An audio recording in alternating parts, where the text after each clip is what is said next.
Hey everyone and welcome back. In today's video, we'll be looking into the practical aspect on how you can create a load balancer in AWS which can redirect traffic across multiple servers. So coming back to the EC2 console, in the earlier video we were discussing about the KP Labs demo load balancer which was redirecting traffic between demo 01 and the demo 02 server. So in order to have a similar demo, let's go ahead and create a first load balancer practically. So I'll do a create load balancer, and basically there are various type of load balancers which are available. Currently we are more interested in a simple load balancer, which is the classic load balancer. I'll go ahead and I'll do a create. So here you have to give the load balancer name. Let me name it as KP Labs-demo.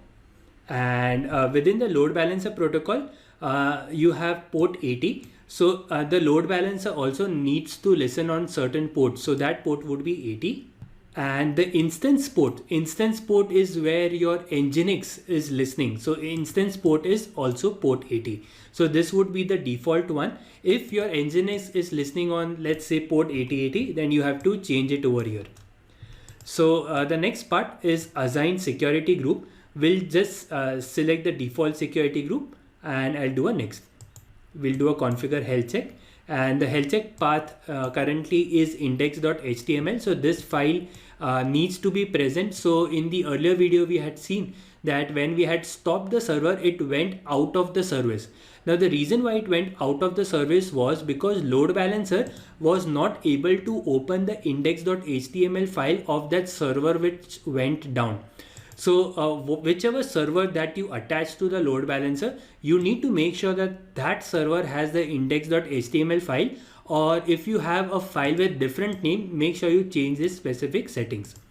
So once you have done this, you can do a next, and basically it asks you whether you want to add instances or not. So currently these are the instances which we had previously. So let's do one thing. Let's go ahead and create two more instances for our today's demo. So I'll do a launch instance, and I'll be launching from the Amazon Linux AMI. We'll be doing a t2.micro. We'll be selecting the default VPC. So the number of instances here, we'll give it as 2. Storage 8 GB is good. We'll do a review and launch, and I'll click on launch. I'll select the key pair through which I'll be doing the SSH to the server, and we'll do a launch instance. Perfect. So now you see that there are two instances which are getting created. So if I just go out, you would see that there are two instances which are under the initialization stage. So let's name these two instances. I'll say as demo 01, and the second instance I'll name it as demo 02, and I'll do a save. So let's just wait for a moment for both the instances to be under the running state. Great. So both of our instances are currently in a running state. So what we'll do, let's connect to both of the instances, and we will be installing Nginx for our sample demo. So let's do a quick SSH. I'll say kplabs-new.pm. This is my key, and I'll be putting the IP addresses of the demo 01 server as a start. So currently I'm logged in. Let's go ahead and quickly install Nginx with yum-y install Nginx command. Great. So once this Nginx is installed, we'll go to a directory called as user share Nginx HTML, and within this, if you see, there is a file called as index.html over here. So let's do one thing. I'll do a echo on this file. I'll say echo demo 01, and I'll put it to index.html file, and I'll do a service Nginx start.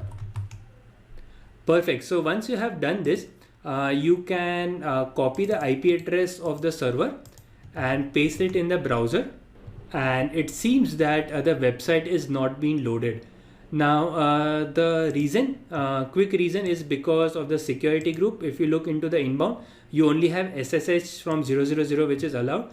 We'll do one more. We'll add port 80 also, and I'll do a quick save. Once you do that, let's quickly refresh. And after refresh, you see demo 01 is appearing over here. So we need to do a similar setup for our demo 02 server. Let me connect, let me copy the IP, and we'll log out from the demo 01 server, and we'll paste the IP address of the demo 02 server here.